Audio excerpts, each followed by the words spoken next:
आज का सबसे जो ज्वलंत मुद्दा है, हम उस पे आते हैं अजय भाई। हम्म। कल की कांड जिसपे राहुल जोशी और उनकी टीम के, और ये जो 2 महीने में बरसाती मेंढक आया है मृतान, इसको कुछ पता भी नहीं, सवाल पूछ रहा है और खासकर हमारे कुछ वक्ताओं को निशाना बना रहा है, खासकर हमारे रामा भाई का। तो है क्या कल की कांड, और सो क्यों कल निशाना की बनाए कांड जा रहे हैं रामा एक भाई? एक जबरदस्त साजिश थी, जिसमें बाहर के, गुरुदेव को नाम पता है, मैं यहाँ नहीं नाम बोलूंगा, लोगों ने अंदर के एक दो लोगों को उकसाया और मिलके प्लानिंग करी गई। उस प्लानिंग के तहत उन्होंने जगह जगह जाकर एक भ्रम फैलाया कि ये लड़की है, वो लड़की एक पुत्र को जन्म देगी, वो पुत्र या पुत्री संतान को वो बापूजी का वारिस होगा। अरे भाई, अब भाई, अब बापूजी के भैया अपने लौकिक जगत में देखो 2 बच्चे हैं, बापूजी ब्रह्मचर्य से रहते हैं, क्या उनके छिछोरी। तो ऐसा, और भाई पता नहीं उन्होंने मैंने उसमें पढ़ा है पंचामृत में कि कुछ लोग त्राटक करते, त्राटक तो बापूजी बोलते हैं, थोड़ा करना चाहिए, लेकिन कुछ ऐसे होते हैं ना जो आप टीवी में देखेंगे नीचे, बंगाली बाबा, मौलवी साहब, ये आपको लवरी की प्रॉब्लम हो, लबर की प्रॉब्लम हो, ये हो वो हो, आए। तो वो क्या करते हैं, जो पंचामृत में लिखा है, वो जो होता है ना, रात को क्या, उल्लू उल्लू क्या बोलते हैं उसको, कुछ और बोलते हैं, चिमकादड़, वो चिमकादड़ को के चमगादड़। उसको जला के, उसके वो काजल बना के और आंखों में जब लगा के सामने वाले को देखते हैं तो वो वश में आ जाता है। ऐसा होती होगी कोई क्रिया, तो बचना चाहिए ऐसी जगह जाके। तो उन्होंने पता नहीं क्या किया था। अरे बड़े बड़े नेता, जो ऐसे लोग जिनको नेता लोग फाइल बना के दी थी कि आपको हम राज्यसभा का नेताओं को जो जेब में रखते थे, ऐसे लोग माथा टेक के पैसे देके आए। तो उस टीम की जब दिल्ली में हुई तो बात हुई वहां पे, तो टीम ने कहा भाई देखो, यहाँ के लोगों में एक दो लोगों का नाम लिया कि भाई फलाना भाई है उसको बुलाओ, ठिकाना भाई है तो उसको बुलाओ, तो वो आएंगे तो और भी लोग जुड़ जाएंगे। तो उन्होंने कहा, उस भाई का नाम क्या था, उसका था श्रवण कुमार। उन्होंने कहा श्रवण कुमार को बुला लो, वो आ जाएगा तो यहाँ प्रभावी है। तो श्रवण कुमार दूसरा कहता उसको मत बुलाना, वो तो सीधा बापू को फोन कर देता श्रवण कुमार, फंस जाओगे सारे।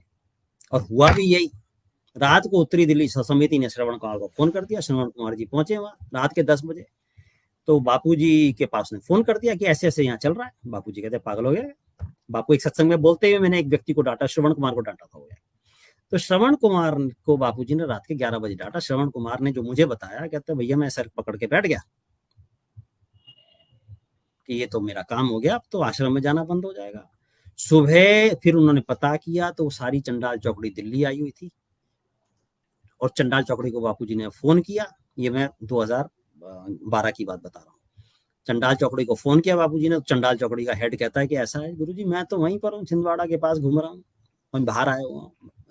सुबह उसने फोटो किया, श्रवण कुमार चंडाल ने चौकड़ी समिति, में कौन थे, नाम बताएंगे क्या आप? अरे वो थे, वो जो सीमा आहूजा थी, और उसका, उसने शादी कर ली थी आश्रम के अंदर ही, किसी को नहीं पता चला था। तो और ओम ओम ओम प्रजापति ऐसे कुछ नाम था उसका। तो इन लोगों को फिर बड़ा जबरदस्त ऑपरेशन हुआ था, और उसके बाद बाबूजी को फोटो वोटो भेज दिए थे चंडाल चौकड़ी ने, कि इन लोगों ने दिल्ली से, और मैटर क्लियर हो गया था। अच्छा, इस केस में क्या हुआ था, 4-5 आश्रम वासी को इन्होंने ले लिया था, जिसमें से एक विनीत था, एक रामा भाई थे और 3 और थे। वो 3 इनके साथ चले गए, जिसमें ऋषि भाई हुआ, बहुत ही सज्जन आदमी, बहुत ही सज्जन। अगर बापूजी गुस्से में ना ऋषि भाई के ऊपर, तो अगर 5 किलो का गुस्सा गुस्सा है, तो जब ऋषि भाई सामने आएंगे तो 5 ग्राम का रह जाता था। इतने अच्छे आदमी थे। तो वो उनको लाए, वो सब हुआ। तो इसमें 2 लोग जो रह गए थे वो थे विनीत भाई और रामा भाई। इनको तो इन्होंने बबलू बना दिया था। अभी रामा भाई इतना बड़ा कुछ नहीं कर सकते, छोटा मोटा भी नहीं कर सकते, उस टाइम तो और भी उनकी उम्र कम थी, बाप में आ गए। तो इनका खूब ऑपरेशन हुआ। तो फिर पता चला बापूजी को, नहीं यार इसने तो कुछ किया नहीं था, ये तो फंस गया, और हमें ही पता था फंस गए। तो उसके बाद वो हो गया। तो उनको फिर वो मैटर उनका सॉल्व हो गया, विनीत का भी मैटर सॉल्व हो गया था, और विनीत ने ही फिर इनको ढूंढा था कि लोग कहाँ हैं। तो वो सब कहानी है बहुत। तो रामा भाई का उसको, जैसे आप किसी को बेवकूफ, अभी जैसे दिल्ली में कहा था कि ये कि कुछ 5 तारीख को होने वाला है, तो लग गया एक आदमी, फिर अपना वीडियो बना रहा है कि आप इस पार्टी को वोट दें, तो ऐसे आ जाते हैं, उसमें कोई ऐसी बात नहीं है, तो होता रहता है ऐसा। सुरेशानंद जी पे आएंगे। हाँ जी बताइए, और प्रश्न क्या है? तो रामा भाई का कोई रोल नहीं था, मैं गारंटी से बोलता हूँ। ओ उसने बापू जी से भी आप पूछ सकते हो, वो बेवकूफ बन गए थे, अलग बात है, लेकिन षड्यंत्र में कोई रोल नहीं था। और रामा भाई से मैंने पर्सनल में भी बात किया था, आधे घंटे तक उन्होंने विस्तार से समझाया था सब चीजें। बिल्कुल वो ठीक है, रामा भाई को भी इतनी कहानी नहीं पता जितनी इसको पता थी, ये जो श्रवण कुमार था, रामा भाई को नहीं पता। आप लोग गलत लोगों से कॉल किया था। रामा भाई आप आवाज सुन सकते हैं क्या मेरी? रामा भाई नहीं, आवश्यकता क्या अभी धर्मेंद्र भाई, कोई ऐसी बात नहीं, उनका रोल ही नहीं था इसमें, छोड़ो ना। वो तो भाई वो लोग कहेंगे, ये तो खुद ही कहेंगे नहीं है, मैं बोल रहा हूँ नहीं है उनका। और श्रवण कुमार को हम ले आएंगे कभी जरूरत पड़ेगी तो, कोई ऐसी बात नहीं। सवाल रामा भाई पे भी होते हैं ना, सवाल रामा भाई। अरे तो मैं बोल रहा हूँ ना, नहीं है यार। रामा भाई एक बात बताओ, अगर आपके ऊपर इल्जाम लगे आपने पैसे लिए हैं, तो आप क्या बोलोगे? नहीं लिए ना।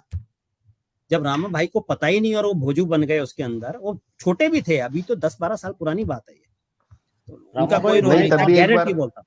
रामा भाई आपका मौका देते हैं अपनी बात कहने का, उसी में है तो बात कहते हैं, लोग सुन रहे हैं। रामा भाई आवाज आ रही है? रामा भाई पब्लिक फिगर है, सब समाज के बीच में जाते हैं, तो क्लियर होना। आवाज आ रही मेरी? हाँ जी आ रही है आपकी, बोलिए। हाँ, मैं थोड़ा प्रोग्राम में था और इधर डूंगरगढ़, इधर छत्तीसगढ़, तो अभी मैं जुड़ा हूँ इसमें। तो अभी सुन रहा था मैं अजय भैया को, मिश्रा जी को।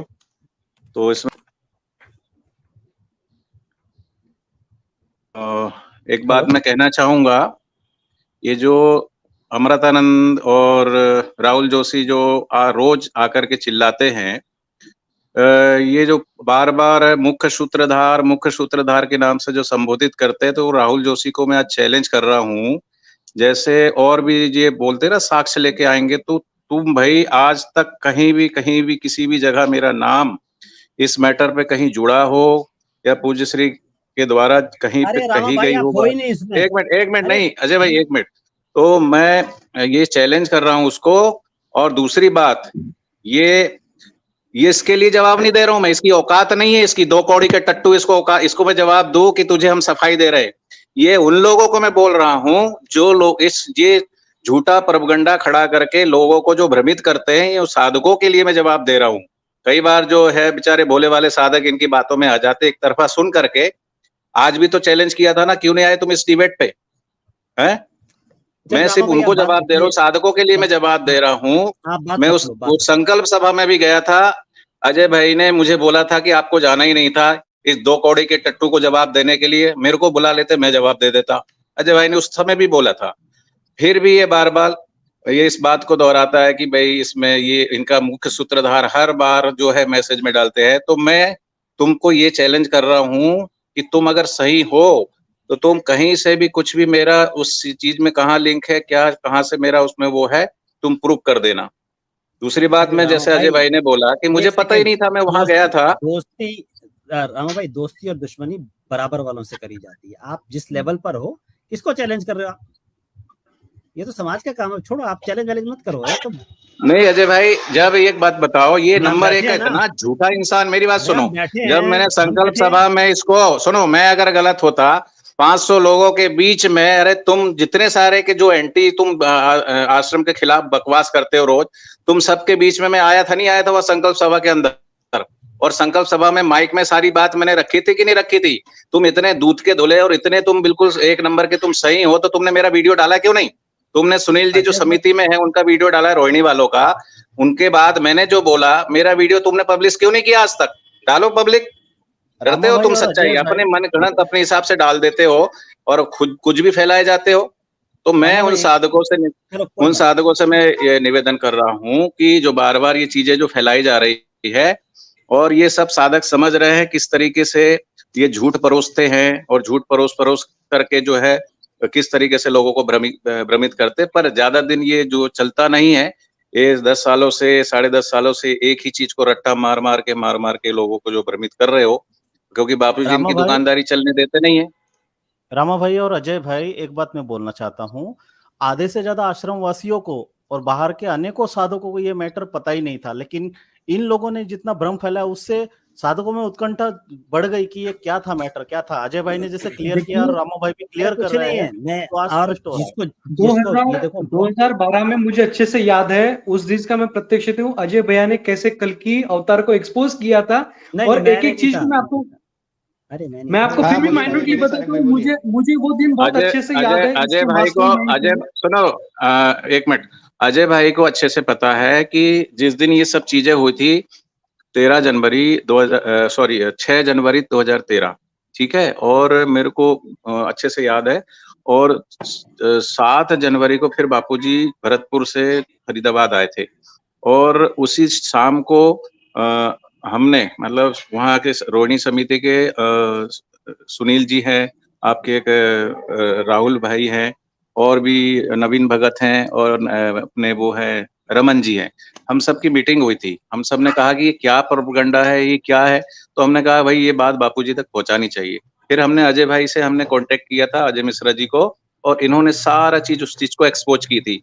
तो उसको एक्सपोज करने में रामा भाई और ये सबसे ज्यादा रोल है, तो वो अपने अजय भाई, अजय शर्मा जी, अजय मिश्रा जी का है, ठीक है। इनको जितना पता है उतना मुझे भी नहीं पता। और ये फालतू, क्योंकि रामा भाई पब्लिक फिगर है, सब जानते हैं, तो रामा भाई का नाम लिए जा रहे हो। तुम बोलते हो 65 लोग थे, तुमने आज तक किसी और दूसरे का नाम लिया उसके अंदर सिवाय रामा भाई के? हर जगह तुम फोटो मेरा डालते हो, तो लेकिन इसमें कोई सच्चाई नहीं है। सच्चाई क्या है, अगर तुम्हारे पास कोई प्रूफ है तो रखो सामने। नहीं, कुछ नहीं है रामा भाई, छोड़ो ये सब, ये तो फालतू की बात है। ये तो क्या है कि वो मैंने बताया ना, प्रॉपर्टी डीलर और वकील जब ये सब मिलते हैं ना टुच्चे वाले, तो ये पैसे और गद्दी पे नजर है। ये खेल बहुत बड़ा है, और गद्दी पे नजर रखने वालों का ही हाथ है इस षड्यंत्र में, जो गुरुदेव खुलासा कर देंगे जब बाहर आएंगे। हम क्यों बोले?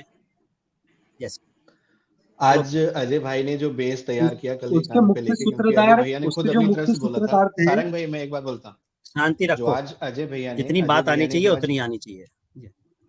जो बेस तैयार किया अजय भैया ने कल के कांड को लेके, क्योंकि अजय भैया ने खुद 2-3 दिन मुझसे कहा कि भाई इस कांड को मुझसे अच्छा कोई नहीं जानता है, जितना मैं जानता हूँ शायद ही कोई जानता हो, इसलिए मुझे इसका पटापेक्ष करने आना है, क्योंकि 2 महीने से एक बंदा जिससे कुछ नहीं पता भ्रमित कर रहा है। तो आज अजय भैया ने किया, और रामा भैया ने बोला कि अजय भैया ने बहुत बढ़िया चीज बोली है, मेरा भी मन है 2 मिनट के जुड़ने का। तो मैंने बिना अजय भैया की परमिशन लिए उनको जोड़ लिया, क्योंकि उनका कॉल आया था। तो बहुत अच्छा रहा आज की ये बात सबके सामने आ गई। अजय भैया का बहुत बहुत साधुवाद है इस मामले को पूरी तरह से खत्म करने के लिए, क्योंकि जिन्होंने एक्सपोज किया उन्होंने ही बोल दिया कि भैया रामा भाई का इसमें कहीं से कोई रोल ही नहीं है। तो ये सारा आज से ये टॉपिक ही क्लोज हो जाता है। बाकी जिनको, और रामा भाई को आज भी अगर कोई बहुत धूर्त आदमी होगा ना तो चला देगा। रामा भाई ऐसे सीधे आदमी है। तो थोड़ा बहुत होता है, बापूजी जरा सुनाते हो, अलग विषय है, लेकिन आज भी चला देगा। कि आश्रम में रहते हैं, शास्त्र पढ़ते हैं, किताबें पढ़ते हैं, जो भी कुछ अपना, और जो कमियां हैं और जो बड़े, तो ऐसा दिमाग से निकाल देना कि आश्रम में विनीत भाई और रामा भाई का कोई रोल नहीं था, ढीले भर रोल नहीं था, बल्कि बापू ने डांट लगाई थी तो भागते फिर रहे थे। तो ठीक है, अब आगे के प्रश्न करें धर्मेंद्र भाई। कल की हमेशा के लिए खत्म हो गया। हाँ, कल की आपने आज खत्म कर दिया, लोग आपका बहुत अभिनंदन करेंगे।